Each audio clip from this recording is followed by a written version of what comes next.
Bonjour, nous sommes à la fin de la journée du mardi 13 janvier 2015 et je vais vous parler de la voyance. Je suis allé encore l'autre jour voir une amie voyante, tarologue, Patricia s'appelle. Et ça m'a fait à nouveau réfléchir un peu sur la voyance, sur ce qu'elle signifiait, sur sa portée. La thèse que je veux développer ce soir, c'est la thèse des tuyaux. C'est-à-dire, ce qui, comme on dit, c'est une expression assez triviale, ce qui est dans les tuyaux, ce qui est en train de se faire, mais parfois qu'on ne voit pas se faire. C'est comme, c'est comme un enfant qui est en gestation, c'est comme le blé qui mûrit progressivement et lentement, depuis l'automne jusqu'à l'été. Des choses qui sont là, qui sont latentes, qui sont en train de se faire, de se préparer. Et je crois qu'en fait, c'est tout ce qu'on peut attendre de la divination, ce qui est totalement différent de l'astrologie, qui a une capacité à percevoir les choses sur une bien plus longue période, pour des raisons que je n'exposerai pas ici, et qui sont relatives à mes travaux sur le cycle 7 ans. Je ne suis pas en train là de défendre l'astrologie traditionnelle du tout. C'est autre problème. Mais je crois que la seule façon d'expliquer comment quelqu'un peut vous dire des choses qui ne sont pas encore advenues, c'est qu'elles sont en train d'advenir, en fait. Et ça ne s'explique que par la dialectique du conscient et du subconscient. Elles ne sont pas encore conscientes, mais elles sont là. Donc je proposerai une théorie de la subconscience pour parler de la divination et de la voyance. Et de tout autre moyen d'interroger, comme le tarot, comme la géomancie, encore que la géomancie, c'est encore un autre sujet, parce qu'elle se rapproche par certains côtés d'une sorte de sous-astrologie. Plutôt une sous-généalogie, une sorte de sous-astrologie de la naissance. Alors que l'astrologie elle-même, elle est d'après Ptolémée, d'après ce que je vois de la tétrabie, elle n'est même pas axée sur la naissance, elle est axée sur le moment. Elle prévoit déjà ce que sera la naissance. Donc elle ne part pas de la naissance. La naissance est un aboutissement de l'astrologie génétiliaque et non pas un point de départ, ce que les astrologues n'ont pas compris. On n'a qu'à relire que Ptolémée, quand il dit que le né sera ceci ou cela, c'est bien évidemment qu'on ne le sait pas encore. Donc le né n'est pas né. Parce que s'il était né, on n'aurait pas besoin de faire des prévisions sur ce qu'il sera. C'est aussi bête que ça. Et donc, nous avons là une possibilité d'interroger ce qui est en train de se faire, ce qui circule un petit peu comme ça, de façon souterraine. Et c'est la seule chose que nous puissions attendre d'un voyant, c'est de nous parler de ce processus qui est en train de se dérouler à notre insu, plus ou moins notre insu d'ailleurs, et par conséquent c'est quelque chose qui est très proche en fait, très proche. On est dans une sorte de futur immédiat. Donc il n'y a pas besoin de supposer que l'avenir est déjà écrit, etc. Non, l'avenir n'est pas écrit, mais en revanche, certaines choses de l'avenir sont engagées sans que nous le sachions, ou sans que nous en ayons pris pleinement conscience, ce qui n'est pas du tout la même chose. Il faut bien comprendre que la divination ne peut se comprendre que dans la dialectique entre subconscient et conscient. Et le décalage entre subconscient et conscient, décalage à la fois diachronique et synchronique, est le cœur même de la divination, le cœur même de la prévision divinatoire, médiumnique, etc. Ce qui n'est pas rien,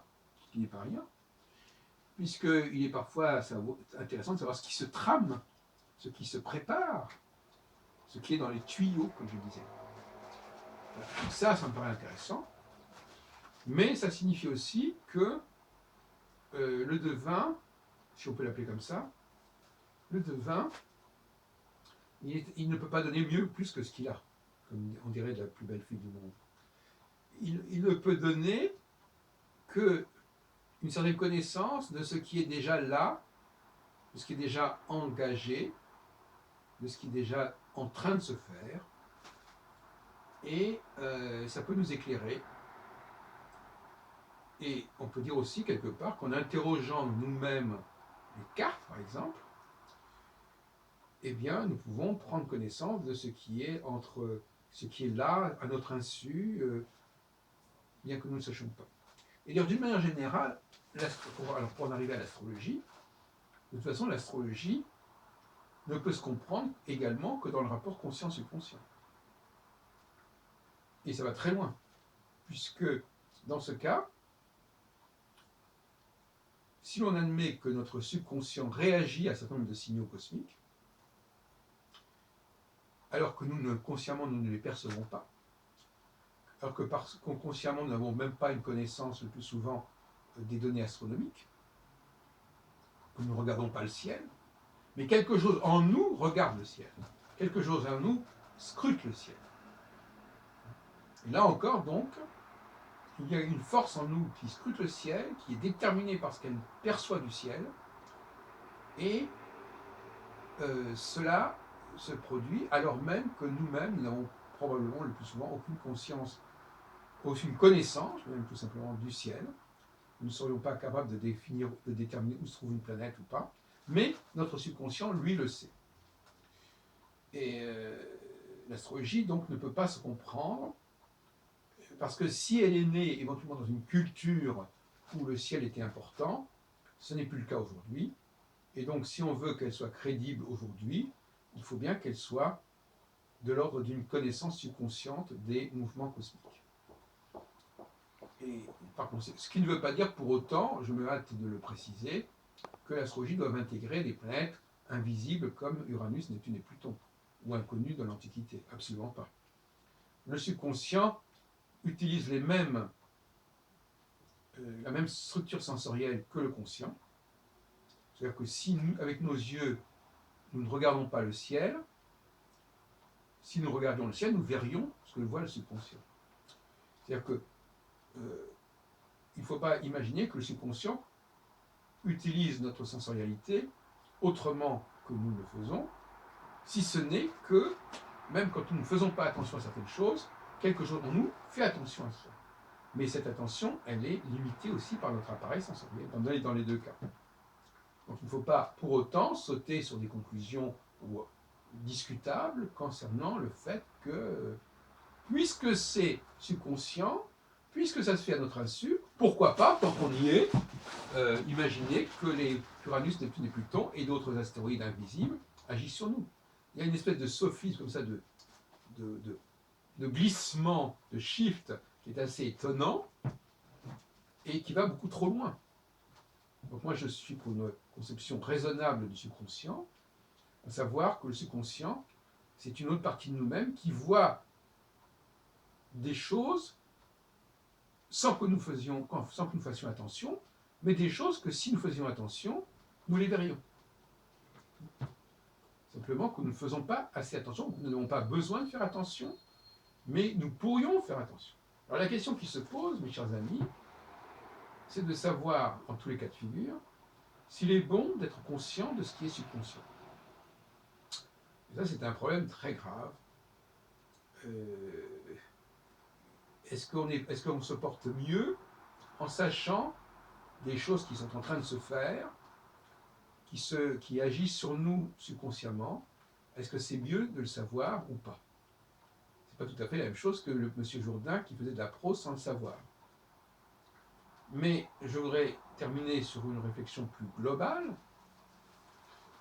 Par exemple, la peur vient probablement parfois d'une hyperconscience. C'est-à-dire la peur souvent naît de la subconscience. Le contact avec le subconscient peut nous faire peur. C'est pour ça que, d'une certaine manière, fréquenter et interroger des devins, ça peut nous faire peur.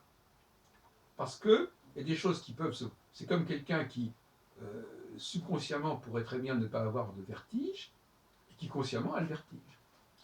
Donc il vaut mieux qu'il ne sache pas certaines choses, qu'il ne soit pas conscient de certains problèmes, de certains enjeux, pour le vivre le mieux possible. Et je prends un exemple un petit peu surprenant, si on veut. par exemple, il y a des pays où les Juifs vivent très sereinement en tant que minorité, et des pays où le sentiment d'être minoritaire en tant que Juif est insupportable. Ça veut dire qu'ils ont une telle hyper-conscience des dangers qui menacent la condition minoritaire qu'ils n'arrivent même plus à la penser. C'est ce qui se passe en Israël, où la question d'être un Israélien vivant dans un État palestinien est presque insoutenable et presque insupportable. Alors même que la diaspora nous explique depuis des millénaires que les Juifs ont vécu en minorité. Eh bien, ce que les Juifs ont pu vivre de façon minoritaire et subconsciemment, aujourd'hui, au XXIe siècle, il semble qu'ils n'en soient plus capables. Et ça, c'est dû à une prise de conscience de la subconscience, prise de conscience de tout ce qui se produit, de tout ce quels sont des véritables enjeux, alors qu'avant, on pouvait vivre à peu près sereinement sans avoir conscience de tout cela. Donc le sionisme, d'une certaine manière, en mettant en évidence certaines questions, nous fait que notre conscient est envahi par notre subconscient, notre perception consciente est parasitée par notre perception subconsciente, et ça n'est pas forcément positif. Donc pour revenir à ce que nous disions, il est vrai que le fait d'interroger un devin pour prendre conscience de ce qui se produit, de ce qui se prépare subconsciemment, ce qui n'est pas du tout de la prévision de quelque chose qui est à venir, qui est écrit. Non, c'est pas écrit, c'est en train de se faire, donc c'est pas écrit, c'est en train de se faire, mais comme c'est en train de se faire, on peut dire que c'est écrit, mais on ne va pas jouer sur les mots. C'est en train de se faire maintenant par rapport au contexte dans lequel on est. Donc le devin, il ne va pas tellement, il ne fait pas de choses extraordinaires, il ne fait que nous dire ce qui est en train de se mijoter, si vous voulez. Il ne voit rien de nouveau, il voit simplement quelque chose qui est déjà en train d'être là. Il est au courant, il vous informe de quelque chose qui se prépare. Et c'est pas quelque chose qui se prépare et qui va vous tomber du ciel, non, c'est quelque chose qui est déjà en train de se préparer, qui est déjà là, mais dont on n'a pas conscience. C'est pas tout à fait la même chose. Par conséquent, si je pose une question à un voyant sur ma vie sentimentale, sur ma vie professionnelle, etc., qu'est-ce qu'il va me répondre? Il va me répondre par rapport à ce qui est déjà en train de se faire. Il ne va pas être capable d'aller au-delà de ce qui est en train de se faire et qui souvent va déboucher assez rapidement finalement. Et même peut-être immédiatement. Enfin, c'est quelque chose qui est là, qui est en gestation, qui va... Alors, la gestation, évidemment, elle peut prendre un certain temps. Si je dis par exemple qu'une femme est enceinte alors qu'elle est au premier mois, il faut attendre 9 mois pour que ça se fasse. Enfin, pour qu'on peut imaginer ce genre de cas de figure. Et globalement, il faut renoncer à l'idée d'un destin. Là aussi, ce sont des conclusions beaucoup trop rapides. Vous dire que quelque chose va arriver, ça n'est pas prévoir. C'est simplement signaler que ce qui est en train de se faire va se faire. C'est tout. Ça ne va pas plus loin.